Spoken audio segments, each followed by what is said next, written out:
Hello. Today is a beautiful Wednesday. My half day at work, so I'm sitting outside in the back, just looking at the clouds, and it's cold. She should brick outside.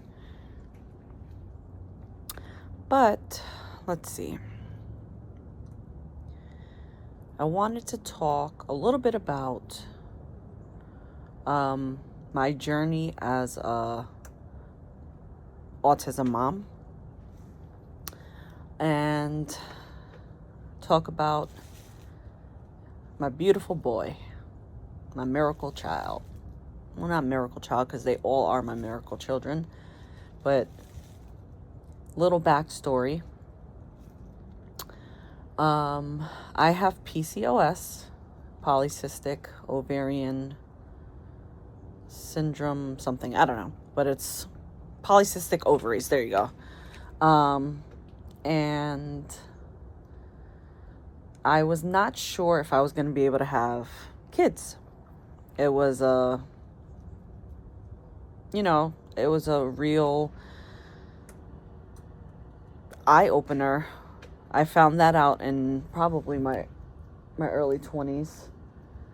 And when me and Oral got together, I say the Lord, he placed Oral in my path 1010%. But I want to do an episode with Oral on our love story and how God intervened in such a way that I married my best friend.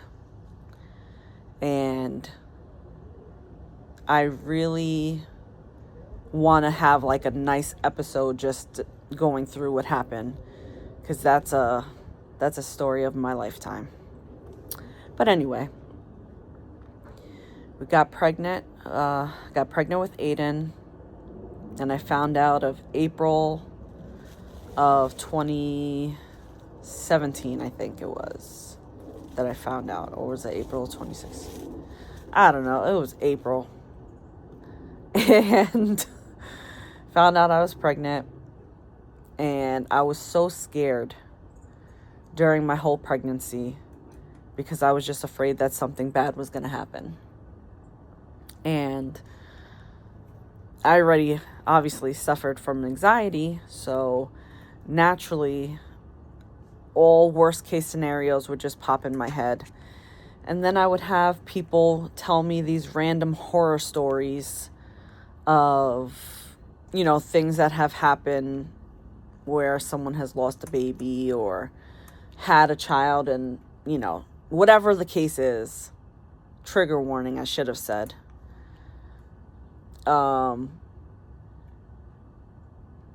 It used to really make me so anxious. Every appointment we went to, I made sure I recorded everything, and I felt such relief listening to his heartbeat. And I ended up having hypertension, so gestational hypertension, and I was put on baby aspirin from, I believe it was 20 weeks on till the end of my pregnancy. And every appointment, every sonogram, everything, I would be so anxious and then so elated after. But it was like a constant repeat of me just feeling like something was going to go wrong. So, flash forward to the moment that I heard him cry. And even then, I was so anxious. I had to have a C-section. I pushed for 2.5 hours. We knew going in that I probably wouldn't be able to push him out, because as the doctor said, he had a Fuchs head, which is my maiden name for those that don't know. Dr. Bachman had jokes. And I had a C-section, and I was so afraid to close my eyes because obviously nobody knew it then, but I had such bad anxiety that I was just going to die after that C-section if I closed my eyes. I know now that was the devil trying to distort the image that God had shown me.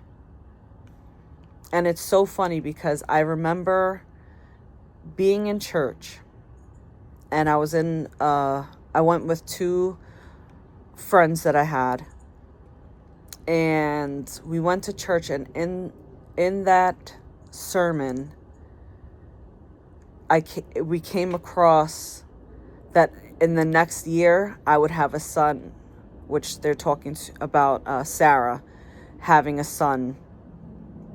And it's so crazy because if you listen to God, like, he clearly speaks. And that's something that I was praying for a long time just in life. I originally thought I didn't want to have kids. And then I really realized that I wanted to have kids. And just that fear of maybe not getting that, it was hard. But I came to terms with it. And then that beautiful boy, 7 pounds, 11.5 ounces. And I believe he was 21 inches long. November 30th, 2017. I'm pretty sure he was born at like 10:34 or 10:54 in the morning. And oof, that little boy. He turned my world upside down in the best way possible. He's perfect in every way, that boy. When he came out, he was my twin. Oh my God, he was my twin. He was my twin probably the first 3 years. He looked so much like me. And we found out when he was 1.5 that he had a diagnosis of autism spectrum disorder. I don't remember the levels. If I can find it while I'm recording, I'll try to do that. But he, we got him services immediately. 1.5, we got him services. When I think he was going into pre-K, we ended up, after a few failed tries, we ended up getting him into a program that actually had a facility. It was called the MCIU. And they deal with pre-K and up, I believe. But either way, it was such a difference, the short amount of time that he was in there. Pretty sure he was in there from like November to the following July. So he was 3 at that point. 3 going into 4. So he's 3.5. And he was also nonverbal. He said maybe less than 20 words at that point.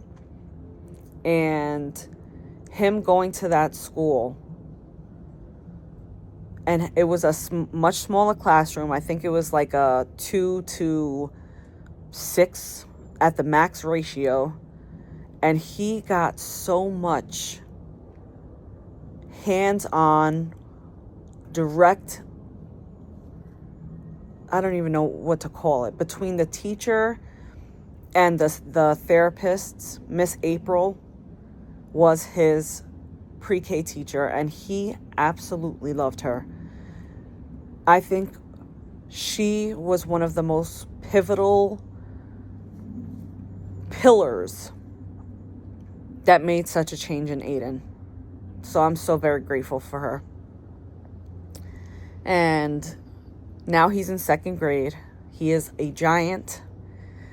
He is probably going to pass me in height within the next 3 years, maybe. He's already up to my shoulders. I'm 5'5". The last time we measured him, I think he was maybe 4'7" or 4'8", or was it 4'6"? I don't know, 4'6" to 4'8". He's a giant. And he's doing so well. And a lot of people, when you hear autism, you just automatically think nonverbal, or you think they're antisocial. And Aiden is so much the opposite of that. Academically, he is where he's supposed to be. He's on 2nd grade level. His autism, you see it more, in my opinion, and probably many others, in his behavior. So with that, he has a lot of meltdowns, a lot of, shouting, yelling. Sometimes he may hit himself or throw something. And something that I've been, especially, like I keep saying, and I will refer to it many times, is my great awakening. I've learned that my emotions will be a direct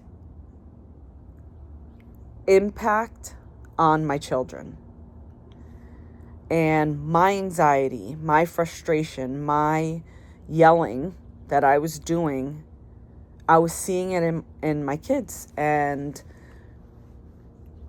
through the grace of God, I was able to recognize that. And I'm actively working on myself, as well as Oral, because individually and as a whole, everybody can work on something. So as a family, we're trying to actively be more knowledgeable and put into action what we learned from the Lord. Because I've recently been in a women's Bible study in my church, and in that, I've really grown to know that a deed with no action, no significance, no sacrifice, is just as well as not having that good deed. I don't know if that even makes sense now that I say it out loud, but sorry, I crack myself up sometimes. I just think that our children are a reflection of us.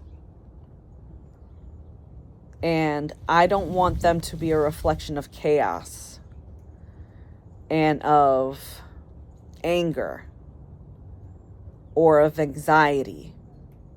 I want them to be a reflection of warriors, prayer warriors, people who step out into the world and know they are covered by the blood of Christ, and there's just something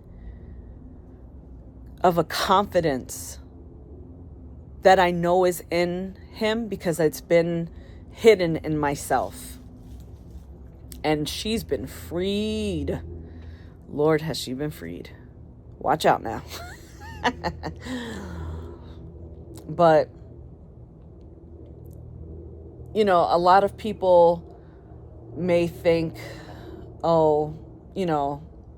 you feel sorry that the child has autism because it feels like they're sick. They're not. Aiden is one of the most intelligent people I know. Aiden is so empathetic and so hyper aware of people's emotions, and I know he gets that partially from me because I'm like that also. But his is to another degree that he has the way to make your soul feel at peace. There's been times that he has seen me cry or has even made me cry.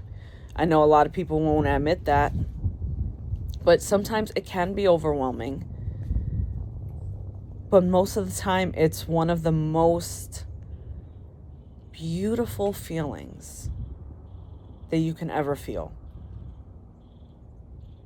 Aiden has one of the sweetest souls. And I want him to be a reflection of a house that has God before all. And that's really important for me and all three of my kids. Hope, she does not have autism, but she does have a speech delay. And I know, even though she's not diagnosed, that she has ADHD. So dealing with that as well. My little girl,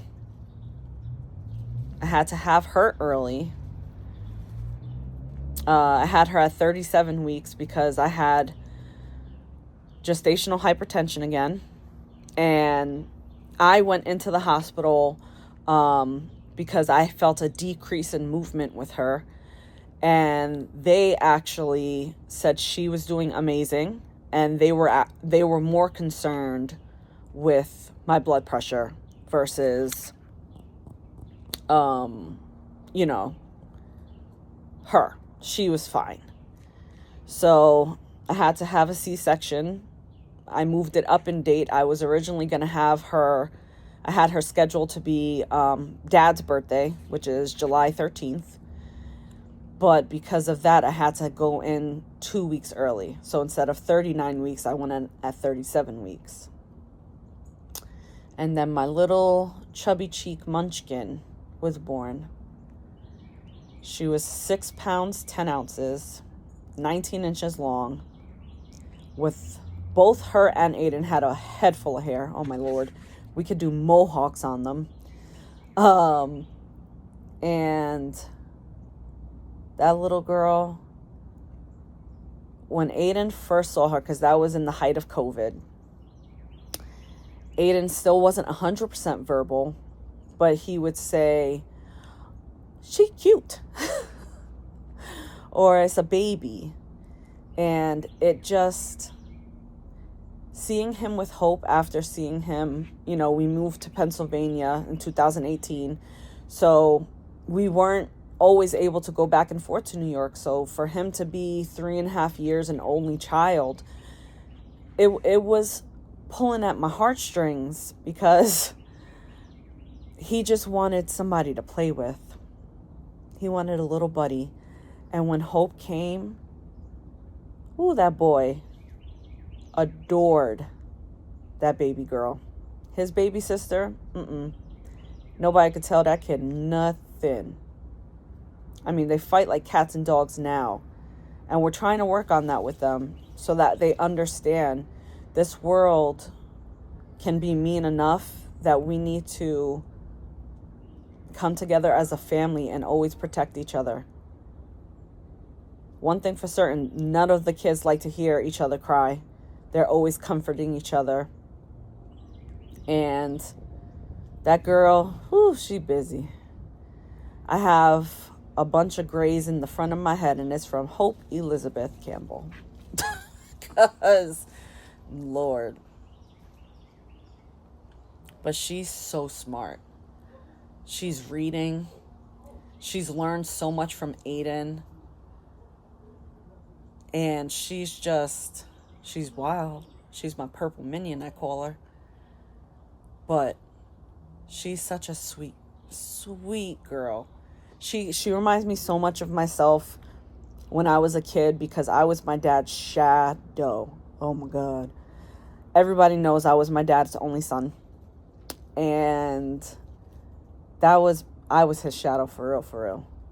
And she's that to me. She's the only girl, so I can go inside, come outside for a minute and go back inside, and that girl greets me like she hasn't seen me in hours, and I love it. There's something about her that melts my heart. It really does. And then Dami came along. That year that we found out about Dominic, that was a hard year. And I think I'm also going to do that episode with Oral because there's a lot to unpack of what we went through. But with Dominic, I was at my heaviest weight. I was 296 pounds. And at 16 weeks, because of my weight, my doctor, or one of the doctors that I saw, she wanted me to do the glucose test because she felt it was necessary, and I agreed. And lo and behold, gestational diabetes. We tried to start off with no medication. It didn't end up like that. By the end, I was on insulin for long acting and before dinner. And that was, oh my Lord. That was one of the toughest pregnancies that I've had. But Dominic came along, and that boy, whew, all my kids, they have smiles that penetrate your soul. And Dami's little dimples and his little gap in his teeth, he's a mixture of Hope and Aiden. And he is so damn smart. It's not even funny. He talks, not 1,000%, but he can communicate with you. He likes to sing worship music or just any music. He loves his brothers and brothers. Nah, I got my tubes cut. That ain't gonna happen. Anyway, he loves Aiden and he loves Hope. He calls Aiden Ada. And he calls Hope Mama. That's what he calls me. And I noticed that the other day he said, Mama, Mama. He does that to me sometimes. So I turn around and I say, yes. And then I saw he was looking at Hope. And she said, yes, Dami. And he gave her whatever it was in her hand. And they have a special bond too. But I say all this because without God, without prayer, without faith, I wouldn't have my 3 miracles. I really wouldn't. And sometimes it can get overwhelming with me having my own things going on in my brain. You know, I know what it feels like to be young and have that, that hyper energy as well. So I'm really trying to learn to just take each day 1 minute at a time. I can't change what I did 30 seconds ago, but my attitude may change what happens 20 minutes from now. I was going to say ago.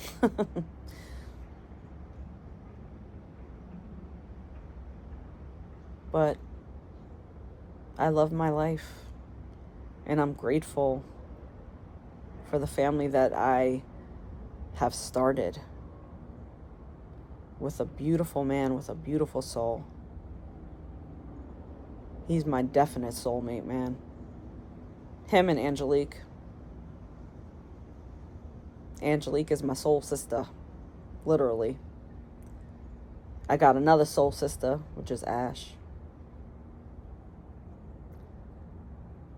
But my other, soulmate, that would have to be Jaleesa.